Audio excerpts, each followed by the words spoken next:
A very good evening and thank you for joining us on BeeTv Major News at 6.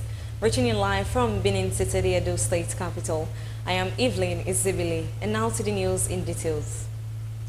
Edo State government has rescued a teenager, Iwinosa Oko-Obo, who was lured with a promising job in Dubai, United Arab Emirates, but was instead smuggled into Burkina Faso for prostitution. The Executive Director, Edo State Migration Agency, Chief Lucky Agazuma, rescued the victim from Burkina Faso. The report is presented by Best Orator.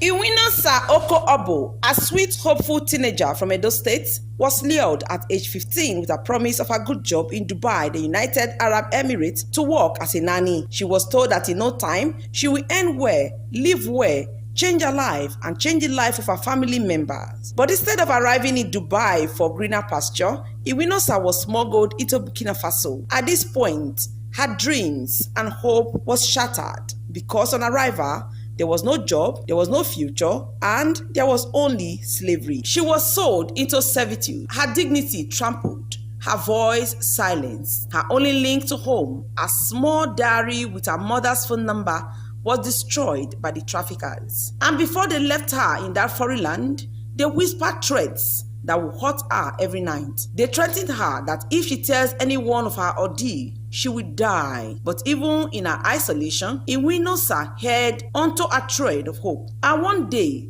through sheer courage, she reached out on TikTok. That message reached the compassionate heart of her TikToker, a kind-hearted content creator who did not ignore her cry. She took Iwinosa's pain to the world and raised the alarm. And the world finally listened. When His Excellency, the Executive Governor of Edo State, Senator Monday Okpebholo, heard about her tragic situation, he responded with urgency, heart, and leadership. There were no delays, no bureaucracy, just one firm and fatherly instruction. Governor Monday Okpebholo lived up to his nickname, Akpako Rescue, Akpako Miza. I don't need rescue. Yeah. They need to rescue you from being tenant in your own land by returning your land to you. Is that not a rescue operation? Yes.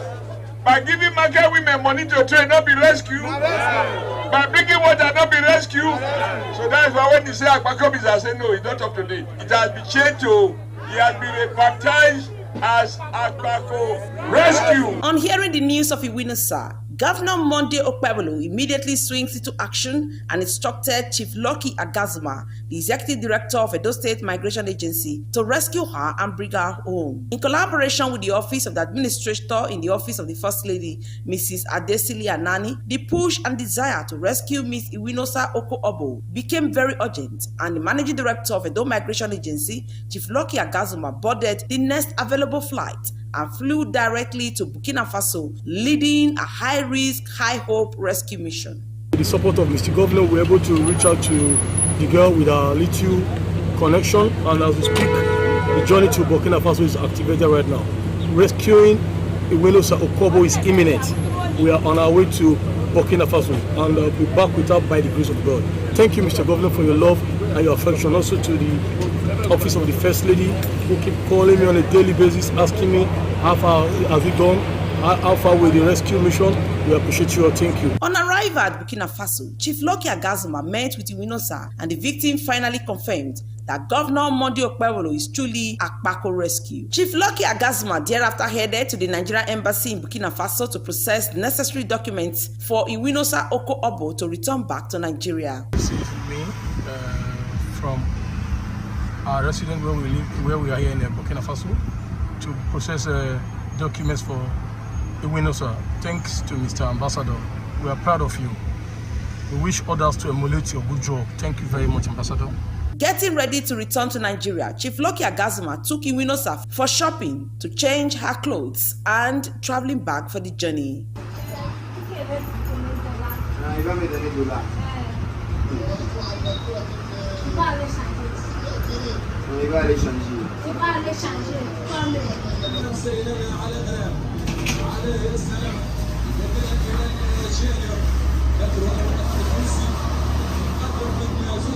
The story of Iwinosa Obo is hope lost and hope regained. Iwinosa Oko-Obo has been rescued. She is alive. She is safe.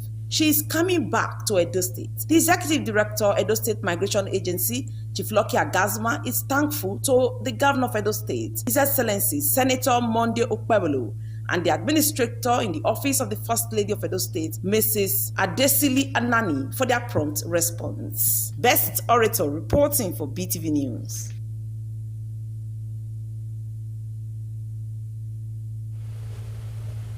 Court activities across several tiers of the Nigerian judiciary has been disrupted following an industrial action by judiciary workers affiliated with federal courts.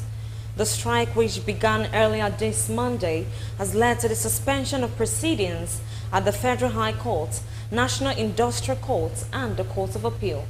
But the Edo State High Court maintains its daily routine. BeeTv News God Gift Omani has the report.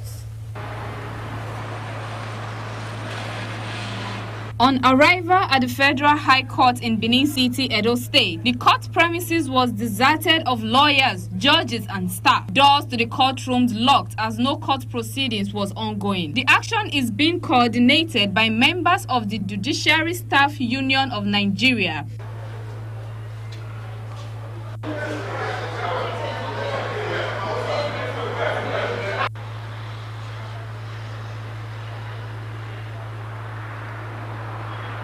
Who are protesting issues related to financial autonomy, poor working conditions, and the non-implementation of agreed welfare packages. Despite the wild-scale shutdown, state high courts across the country have remained operational. At the Edo State High Court, staff, lawyers, and otherwise went about their normal routines. Court did not participate in the Jusun industrial action, but I'm here to do my matter at the State High Court. Here in Benin, the High Court, both the criminal and the civil court, the court are sitting. I was here yesterday, the court sat from Monday till now. I think today is Tuesday. Yes, yesterday until the court sat. Yes, matters are be ongoing.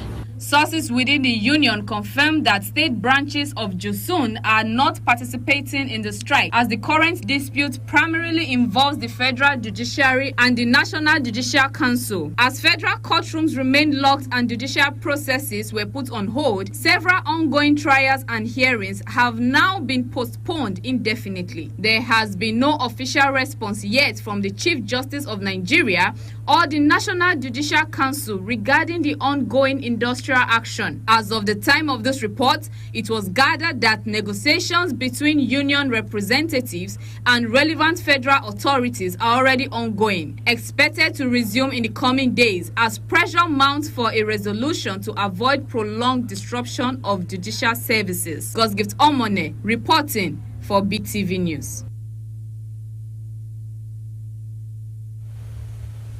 The strike by the Judiciary Staff Union of Nigeria, JUSUN, on Monday paralyzed activities at the Court of Appeal, FCT High Court in Maitama, Wus Zone 2, Garki, and Yanya. Correspondents who visited some of the courts in some state capitals report that offices and court halls were under lock and key. BeeTv News' Esohe Osewenge has details.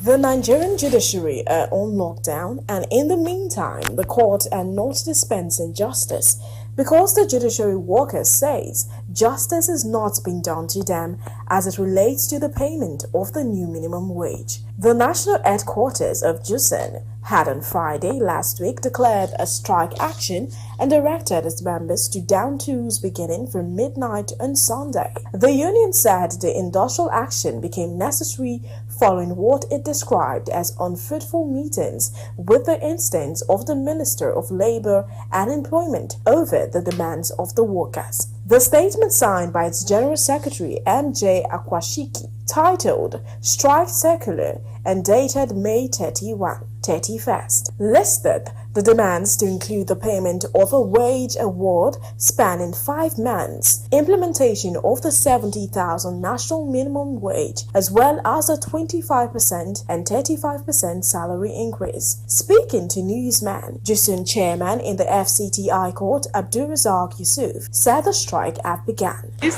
salary minimum wage has been approved for months. Everybody is aware of it. But to think that the judiciary, that is the third arm of the government, the staff have been staying quiet all this while without benefiting. We got tired of the silence. We got tired of the promises, and we felt that we need to speak. We need to know who actually is holding us back. I'm here for an affidavit because it's one of the criteria of the premium pension that you have to obtain clarification from the court that really you are the one presenting your documents for payment of gratuity and other things. A lady wanted to help me, but she said the commissioner of Ot is not around. So unless if there is an asterisk on my form showing that there is an alternative stamping on the something, I can't understand what she's saying, but actually it's a sort of a soft landing for me, but it's not obtainable because the form is being precise that commissioner of Ot should be the one to stamp it. I'm coming from Yobe precisely for this thing. And you know, now I have to go empty-handed. According to him, the strike is ongoing until June 14. He said they are going to take necessary actions against the unions that refuse to join. Soher Osemeki reporting for BeeTv News.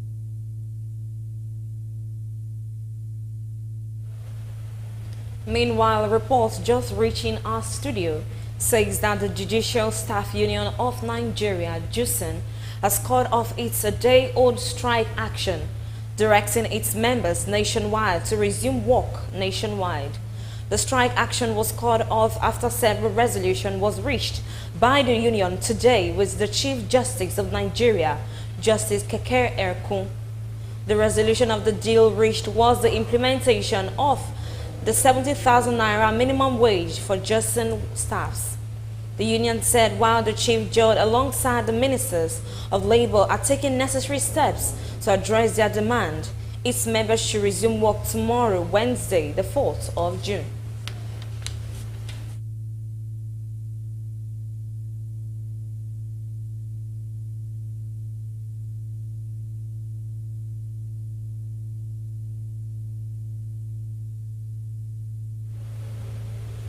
Respondents in Benin City have highlighted the usefulness of bicycle as a viable means of transportation in commemoration of World Bicycle Day. BeeTv News Freeman Osawe reports that respondents have also called for service lanes to be provided for cyclists.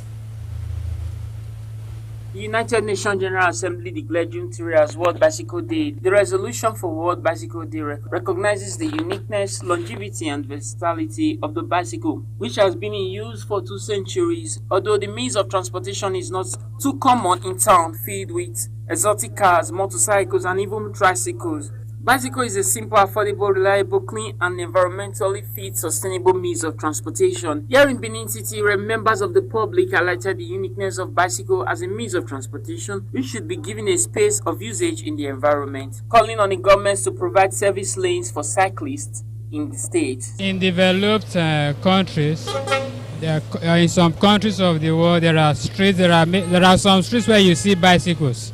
They are just there. The government put those bicycles there for people to use, because bicycle is another means of exercising yourself, exercising your body, to give you that needed fitness, to keep you in fit, to keep you in shape, so that to burn, for those that want to shed fat, that want to burn excess calories, it will also be another way to do that, to exercise themselves. And away from that, it will also help us reduce the cost of transportation. Yes. You know, there's what we call ozone layer depletion. Are you getting me? And this is because of the continuous emission of chlorofluorocarbons. And this is, you know, in some parts of the country, in the world now, not Nigeria anyway, they kind of build cities where they have lesser consumption of fuels, and you know. So when you even harness this other method of transportation, which is using bicycles, you are even helping the environment. You are safeguarding the environment. You are keeping the environment safe for our own use. So apart from that one, using bicycle will also help you to exercise yourself, because it involves the use of the muscles and the tissues. So I think government should create walkways, or when they are building roads, they should create avenue for people to use bicycles. Yeah. I remember when I was learning how to ride bicycle. It's actually helpful because two things.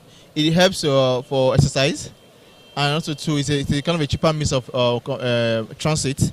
So not everybody has, based on the economy right now, not everybody has that luxury of fund to be able to enter from one cab to another. So even to overseas, they have where they rent a bicycle, and then you pay for the ride, and then you cycle it yourself, and then you pay. So yeah, it's a good thing. The good thing, I would say, bringing it into a culture, bringing it to a Benicity, it's going to be very, very good. World Bicycle Day is a day celebrated globally on June 3rd, 2025. Freeman Osawu reporting for BeeTv News.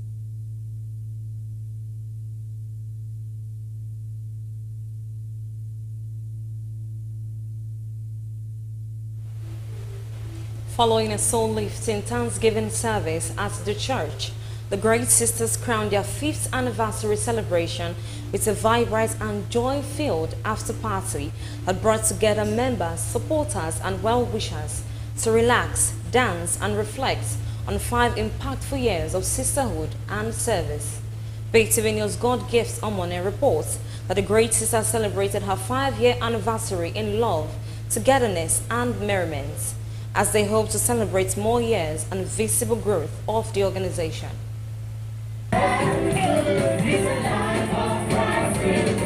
Finally marking the end of their 5 years anniversary celebration in embellished pink color attires and jewelries, the Great Sisters offer thanksgiving to God at the Miracles Assembly Church for a beautiful 5 years well spent in impacting lives. The Great Sisters received prayers offered by the officiating minister.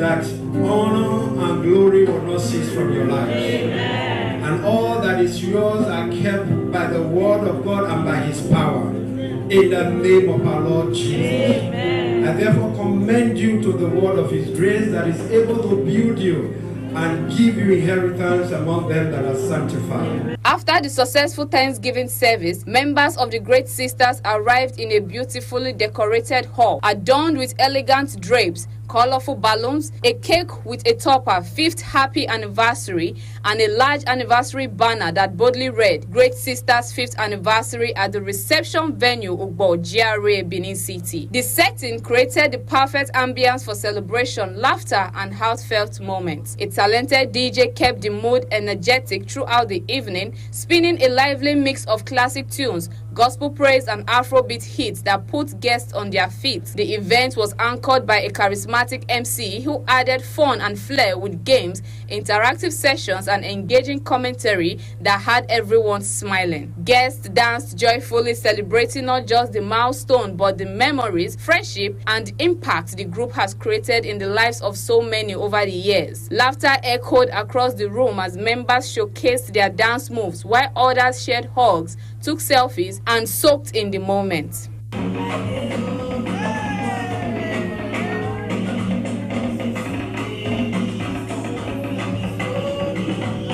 The highlights of the evening included brief welcoming speech given by Sister Lovett on behalf of the administrator, Mrs. Valerie Obasogie, and toast by the founding members and leaders who expressed deep gratitude for how far the group had come. They acknowledged the grace of God, the dedication of every sister, and the unwavering support from family, friends, and the community. A special moment was reserved to honor the pioneers who started the journey and the new members carrying the vision forward. We have shared so many wonderful memories together. The laughter, the tears, when one is crying, we all are crying. And everything in between. The friendship we have built over the 5 years are truly invaluable. I raise my glass as I did now. I raise my glass. Please raise up your glass. Your glass is to the future, filled with laughter, success, and share the experience. Guests were treated to a delicious variety of local and continental dishes, drinks, and desserts served buffet style. The atmosphere was light-hearted, warm, and celebratory, reflecting the love and unity that defines the Great Sisters.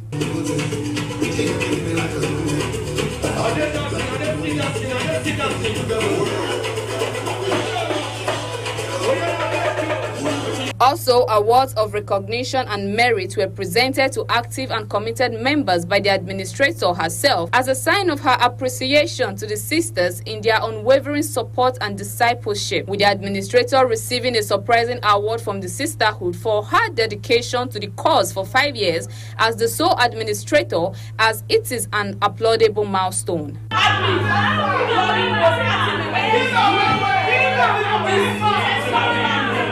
I'll be with this one. International administrator.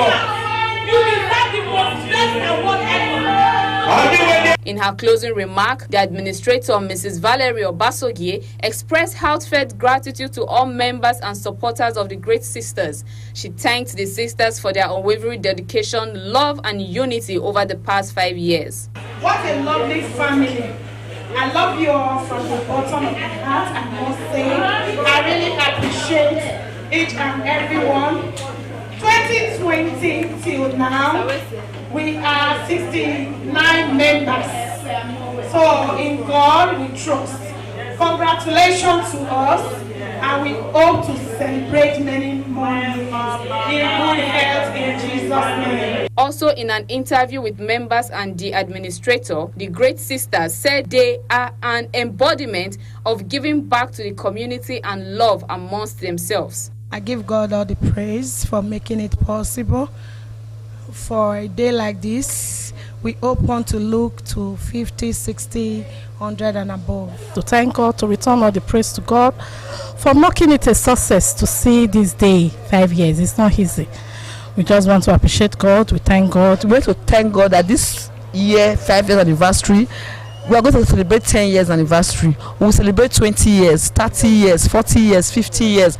And I want to thank God for my admin's life, for giving her wisdom and understanding, because it's not easy. The Thanksgiving and reception was a perfect close to a weekend of outreach and celebration. It reminded everyone present that while the work of service is important, so is taking time to celebrate, build deeper bonds, and rejoice together. With renewed energy and joy, the Great Sisters are ready for the next phase of their journey, stronger and more united than ever. God's Gift Omone reporting for BeeTv News.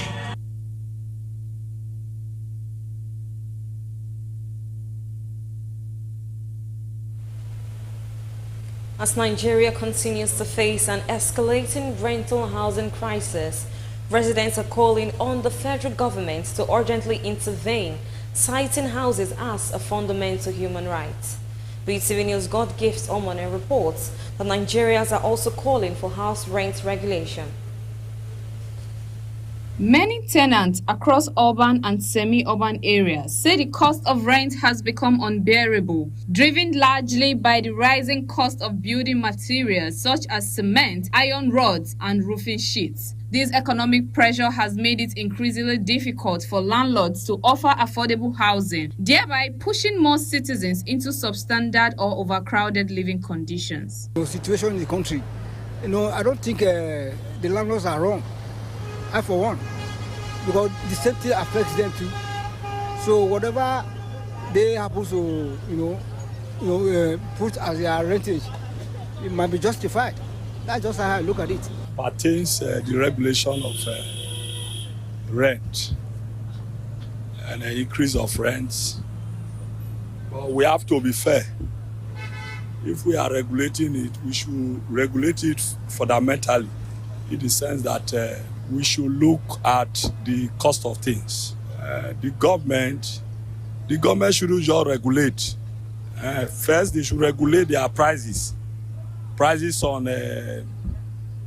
on commodities, prices on cement, prices on other materials that are used for buildings, especially building equipment. They should regulate the prices first, Because you don't expect me to buy cement for 40,000, a bag of cement for 40,000 to build a house, and then buy some expensive equipment to build a house. And at the later end, you are telling me you want to regulate how I ask my tenants or how I give a cost for my rentage. Residents are urging the federal government to consider policy reforms that can address both sides of the crisis, from easing import duties on building materials to creating incentives for affordable housing projects. They should, unless if they can actually on their own fix a rate on which every landlord should have, should take, as regard their rentage. That's how I look at it. Somebody will increase the house that you inherit from your father 20 years ago, 30 years ago. You never put one block for inside, you increase the house rent. Okay, what is the facility that you put in that house make you to increase the house rent? The time that they built that house, a bag of cement was 17 naira, 20 naira, 30 naira. Then you inherit the house now, you increase the house. It's very bad. Please, I'm begging because people are passing through pain. As Nigeria's population continues to grow, the demand for safe and affordable shelter becomes more urgent. Without strategic intervention, the housing crisis could worsen, deepening inequality and social tension. Gosgift Omone, reporting for BeeTv News.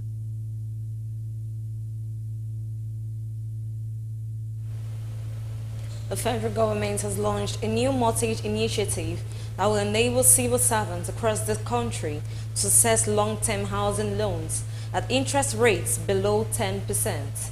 The program is being executed through a collaborative arrangement involving the Ministry of Finance Incorporated, MOFI, Family Homes Fund Limited, FHFL, and ARM Investment Managers. The fund managers of MOFI Real Estate Investment Fund, MREIF. BeeTv News' Esohe Osewenge reports. At a formal unveiling and memorandum of understanding signing ceremony in Abuja on Monday, the three organizations announced a new framework that will significantly lower barriers to home ownership for federal civil servants. Under this framework, civil servants will be able to secure mortgage loans with only a 10% equity contribution while enjoying interest rates in the single-digit range, a sharp departure from prevailing market rates. The scheme, driven by the MREIF and FHFL, will be funded through a mix of capital sources to ensure affordability and sustainability. We started this journey, which was effectively implementing Mr. President's vision to ensure that Nigerians own their own homes with dignity, and today marks a very significant agreement, which is the coming together, a partnership between MREIF and the Family Homes Funds to bring funds that allow us to be able to on-lend to Nigerians, and they can get mortgages at single digits, that's below 10%. The national coordinator of MREIF, Sani Yakubu, and others stated that the core objective of the scheme is to broaden access to affordable housing loans and deepen mortgage penetration across the country. We are increasing collaboration every day, increasing the number of platforms that can reach Nigerians, and seeking to ensure that as much as possible we are able to provide these mortgages for practically all Nigerians. I've had various engagement with the stakeholders from the value chain, and we have reached an even lower mortgage rate than the one that we initially had. So we signed an MOU that will allow Nigerians basically to borrow at less than 10%, single digit. With time, as more and more mortgages are being originated through the MREIF program, which is a 1 trillion naira program supported by the federal government, we expect the housing deficit to gradually reduce. The MREIF mortgage facility is available immediately through a network of selected financial institutions, including both commercial and mortgage banks, which have been licensed by the Central Bank of Nigeria. Esohe Osewenge, reporting for BeeTv News.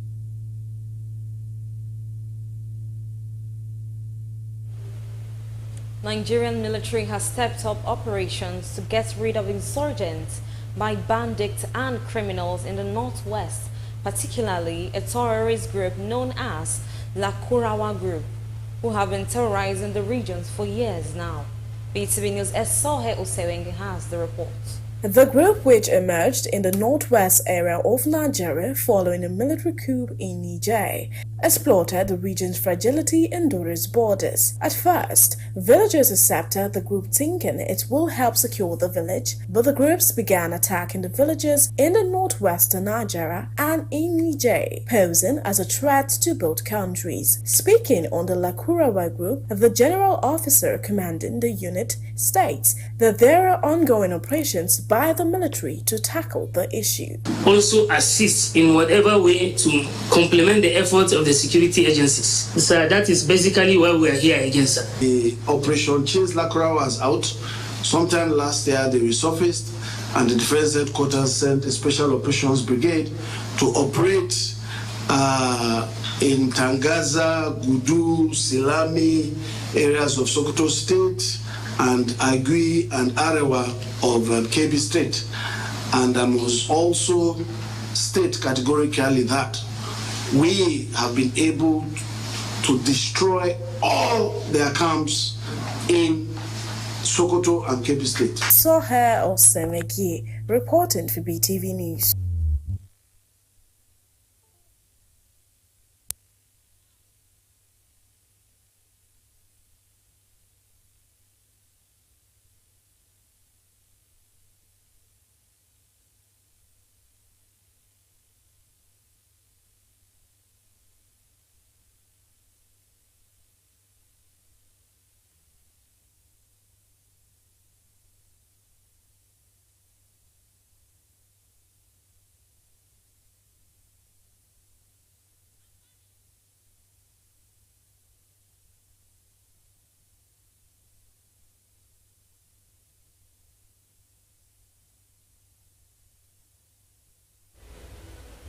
The death toll between herdsmen and farmers continued to increase as 42 people were shot dead by suspected herdsmen in different attacks across Gwen West districts of Benue State.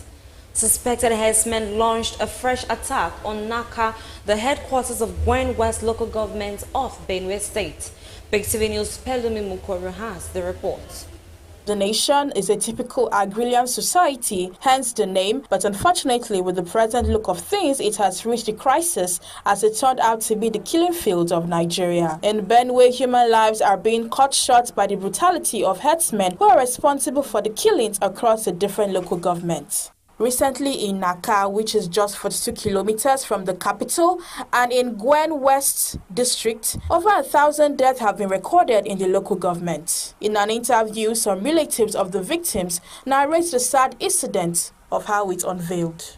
But as at yesterday, the suspected Fulani herdsmen launched an attack in the late hours of yesterday, most especially towards Tentwam and Telago, behind Mount Lassa. And by God's grace, I live behind Mount Lassa. And in the late hours, I was out. When I came back, I was served a meal. After taking the meal, I heard some gunshots all over the place, and we were helpless. All we could do was some of us that could run for our lives, tried to escape the location. But unfortunately, there are children that have run from the villages, that are taking refuge here. There are old people that cannot run, cannot move fast. So most of the people were killed.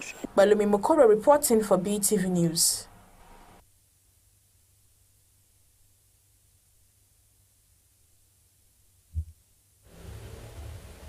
Professor Yakubu Aboki Ochefu, the newly elected President General Ochietoba Kidoma, has promised to use his position to tackle insecurity in Uduma land.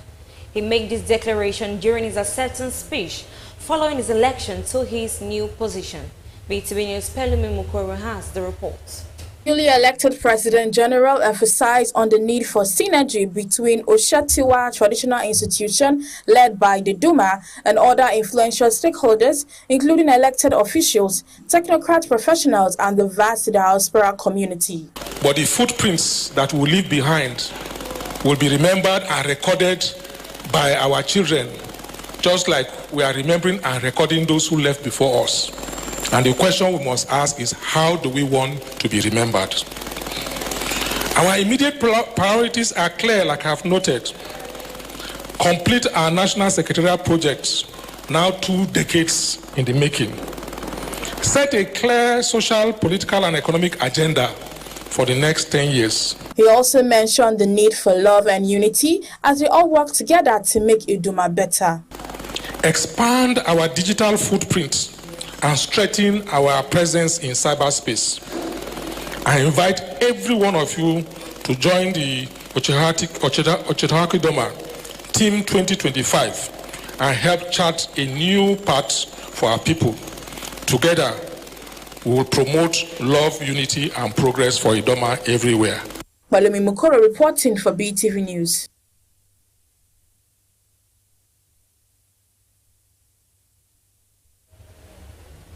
The People's Democratic Party, New Nigerians People's Party, Coalition of United Political Parties, and others have strongly criticized the Minister of the Federal Capital Territory, Nyesom Wike, for openly declaring his plan to lead President Bola Tinubu's 2027 re-election campaign. During a media chat on Monday in Abuja, Wike described himself as a key asset in helping Tinubu win the 2027 election. The former Rivers State governor also insisted he was not involved in any anti-party activities and challenged the PDP to suspend him if they believed otherwise.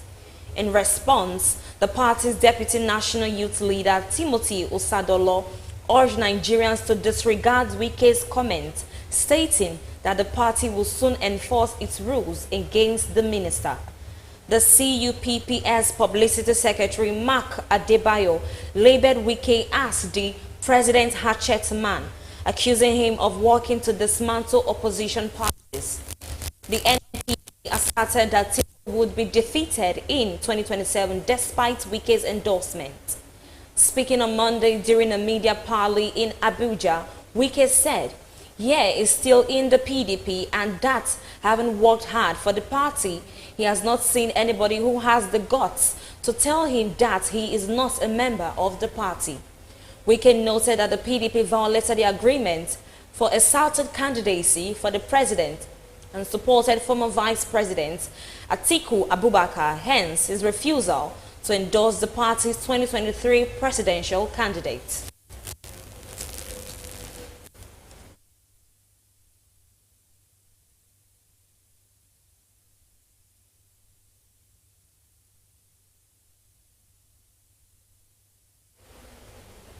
According to the latest data by UNICEF, Nigeria has ranked highest in the number of malnourished children in Africa, overtaking Sudan. This has shown the country's worsening health crisis and the need for intervention. BeeTv News' Pelumi Mukori gives the details. In Nigeria, wake up each day without the nourishment their bodies desperately need. As malnutrition goes beyond the absence of food, it is the lack of essential nutrients required for healthy growth and development. According to the latest data from UNICEF, Nigeria has now surpassed Sudan to become the country with the highest number of malnourished children in the continent. The malnutrition crisis is more severe in Nigerians, northwestern and northeastern. The malnutrition crisis is more severe in Nigerians in the northwestern and northeastern regions, where an ongoing insecurity, poverty, and displacement have left families struggling to feed their children.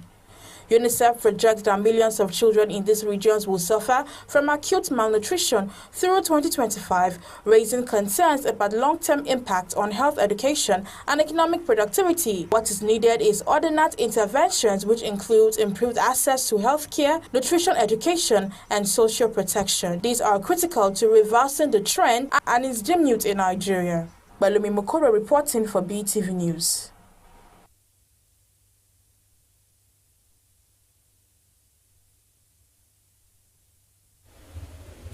And now to the business news. The federal government has unveiled an ambitious plan to double Nigerians' annual milk production from 700,000 metric tons to 1.4 million metric tons within the next 5 years, leveraging innovation, youth engagement, and strategic investments in the livestock sector.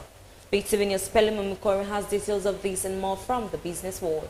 Speaking at the commemoration of World Milk Day in Abuja yesterday, Minister of Livestock Development Idi Maha said the plan is both ambitious but achievable, citing Nigeria's existing livestock base of 20.9 million cattle, 60 million sheep and 1.4 million goats. The minister emphasized that increased milk production would not only improve nutritional outcomes, particularly for children, but also create business opportunities for entrepreneurs, traders, veterinarians and nutritionists, while strengthening Nigeria's foreign reserves and food security. In a significant move to bolster food production and empower its vibrant youth, the Lagos State government launched Lagos Agri-Thon 2025, announcing injection of 150 million naira into promising agri-food startups. The Commissioner for Agriculture and Food System, Ms. Abisola Olusonya, made the announcement yesterday during a press briefing held at the ministry's conference room. She said this year we are proud to announce a large grant pool of 150 million, which will be awarded to at least 35 promising agri-food startups and teams across key value chains in the state food systems, she announced. According to her, the Lagos Agri-Thon 2025, an agricultural hackathon, is designed to identify and support innovative youth-led solutions addressing the critical food challenges facing Nigeria's most populous city.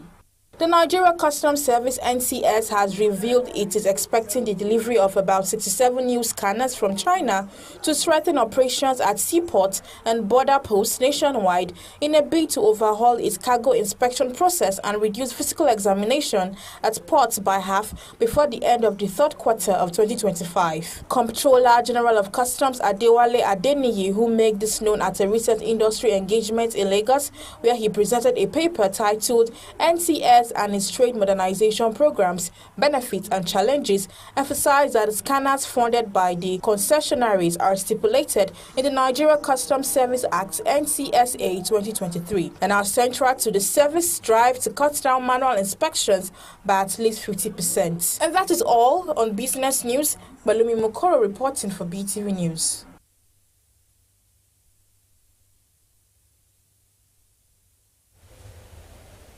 Victorian Nollywood actress Kate Henshaw has criticized what she described as deep-rooted gender bias in Nigeria's legal and cultural structures. Let's join BeeTv News' God Gifts Omone for details of this and more from the entertainment world. In a recent interview on national television, Henshaw voiced concerns over the systematic inequality faced by women in Nigeria. She questioned legal provisions that, according to her, uphold patriarchal norms, specifically citing the Violence Against Persons Prohibition Act. Henshaw emphasized the need for legal reforms, calling for a justice system that treats women as equals. Her remarks have sparked renewed conversation on gender equality and the enforcement of protective laws for women in Nigeria.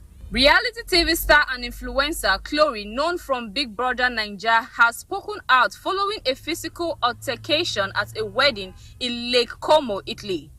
In a statement posted to Snapchat, Chloe claimed she was assaulted by fellow attendees, including individuals identified as Chizoba, Sonki, and Dorothy. She alleged that tension stemming from unresolved personal issues escalated into a physical fight. According to Chloe, she was punched and pushed downstairs during the altercation, despite having recently undergone surgery. She said she declined to press charges when police arrived, describing the assailants as former friends. Chloe stated she has video and audience evidence of the incident and is seeking legal advice. American rapper Cardi B has confirmed her relationship with NFL player Stephon Diggs via an Instagram post featuring photos of the couple. The announcement comes amid her ongoing divorce from fellow artist Offset. Cardi B filed for divorce in August 2024, citing irreconcilable differences. Offset initially sought joint custody of their 3 children. In a recent update, he is now also requesting sponsor support. And that's it on the entertainment news. God's Gift Omone, reporting for BeeTv News.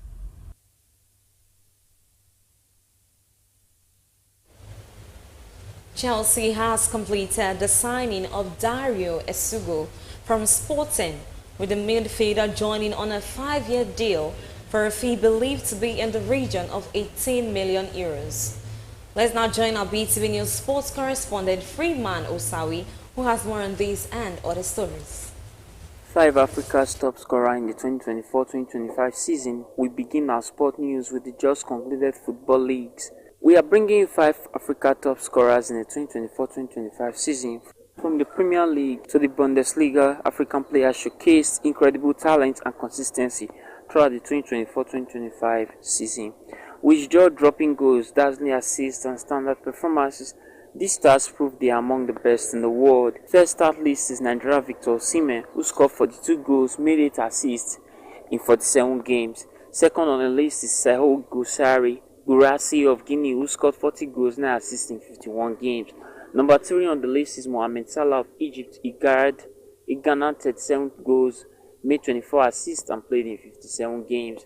Number 4 is Youssef Enesgame of Morocco, who recorded 33 goals, 9 assists in 59 games. And finally on number 5 is Omar Mamouche of Egypt. He garnered 29 goals, made 17 assists in a total of 54 games. In another development, Chelsea Football Club have announced the acquisition of midfielder Dario Esugo from Sporting CP in a transfer believed to be worth around 18 million euros. The agreement to bring Esugo to Stamford Bridge was reached in March, and with the deal now confirmed, he will be eligible to participate in the upcoming Club World Cup. The 20-year-old is a product of Sporting's academy and holds the record as the youngest player to feature for the club's senior team, making his debut at the tender age of 16 in March 2021.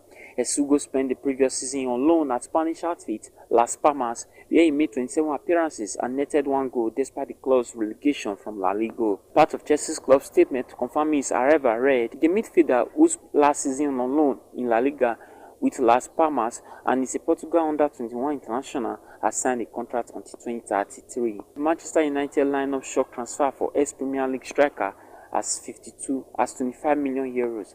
The summer transfer window is in full swing, and already Manchester United have been tipped to make several new signings in the months ahead. United agreed to pay the 62.5 million euros release clause on the Brazilian contract, and will now prepare to have the playmaker in their squad going into the next season. Ruben Amorim will hope to have several more new additions to his squad by the time the 2025-2026 Premier League gets underway in August. With the transfer window now open, United have the chance to bring in the reinforcement they desire ahead of the new campaign. Djokovic hit record 19th French Open quarters.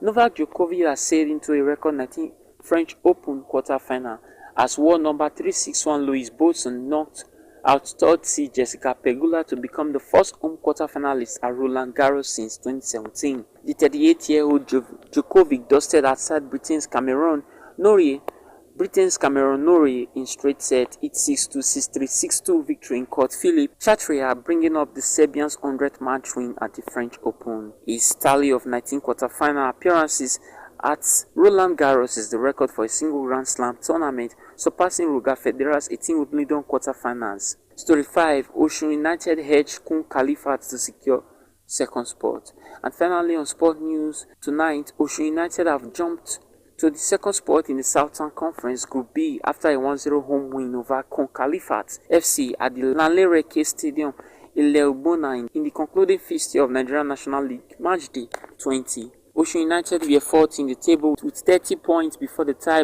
but Ebenezer Odeyemi's 11th minute header proved to be priceless as group leaders Kun Khalifat suffered second defeat of the season and have gone 3 games without a win for the first time this season.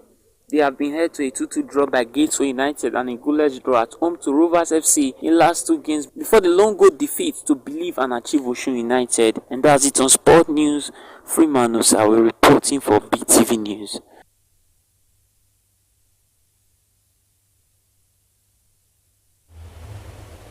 And that's the size of our news package for tonight. Many thanks for joining us on BeeTv Major News. I remain Evelyn Zibili. Thank you and have a good night.